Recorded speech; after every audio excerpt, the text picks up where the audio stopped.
हैं। कहते हैं राई की ओट में पर्वत छिपा है,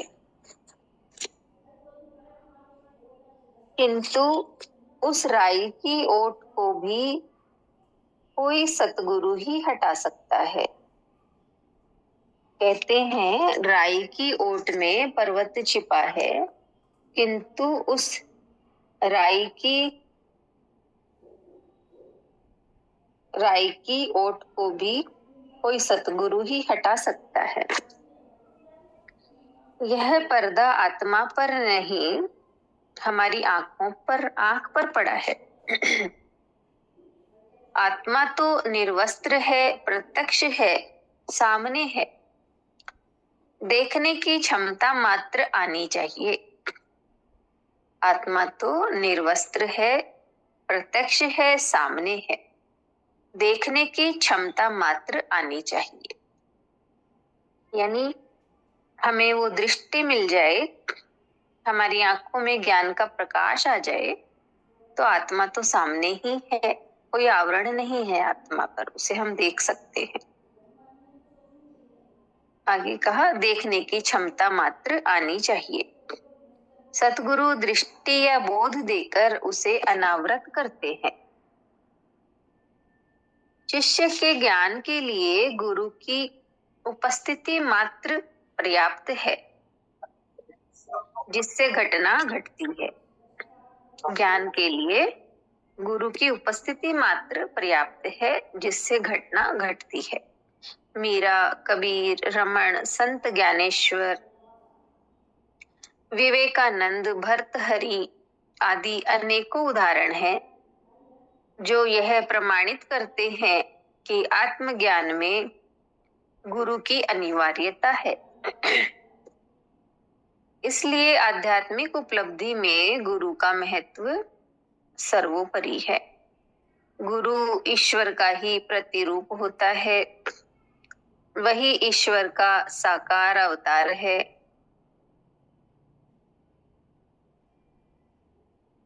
उसकी महिमा ईश्वर से किसी प्रकार कम नहीं। ईश्वर भी गुरु के माध्यम से ही सहायता करता है। ज्ञानार्थी को गुरु ही मार्ग दिखाता है, किंतु उपलब्धि स्वयं की पात्रता के बिना नहीं होती। ज्ञानार्थी को गुरु ही मार्ग दिखाता है, किंतु स्वयं की पात्रता के बिना किंतु उपलब्धि स्वयं की पात्रता के बिना नहीं होती। दोनों जहां मिल जाते हैं, वहीं लोहा पारस के संपर्क से स्वर्ण बन जाता है। यानी गुरु भी मिल जाए और स्वयं की पात्रता भी हो, तो लोहा पारस के संपर्क से सोना बन जाता है।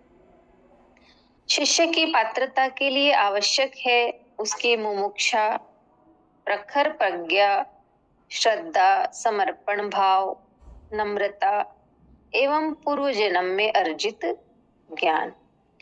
योग वशिष्ठ में कहा है, शिष्य की विशुद्ध प्रज्ञा ही तत्व साक्षात्कार का कारण है।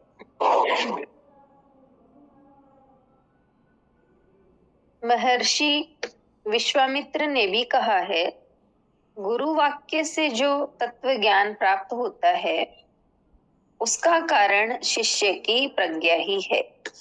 गुरु वाक्य से जो तत्व ज्ञान प्राप्त होता है, उसका कारण शिष्य की प्रज्ञा ही है। ऐसी प्रज्ञा अनेक जन्मों के सुकृत्यों के फल से प्राप्त होती है। जीवन एक नहीं बल्कि अनेक जन्मों की श्रृंखला में एक कड़ी है। यानी हम जो अभी जी रहे हैं, केवल यही एक जीवन नहीं है, बल्कि कितने ही हम ले चुके, उसी में ही एक कड़ी है, उसी श्रृंखला की एक कड़ी है। वर्तमान जीवन पूर्व जन्म की भित्ति पर खड़ा है।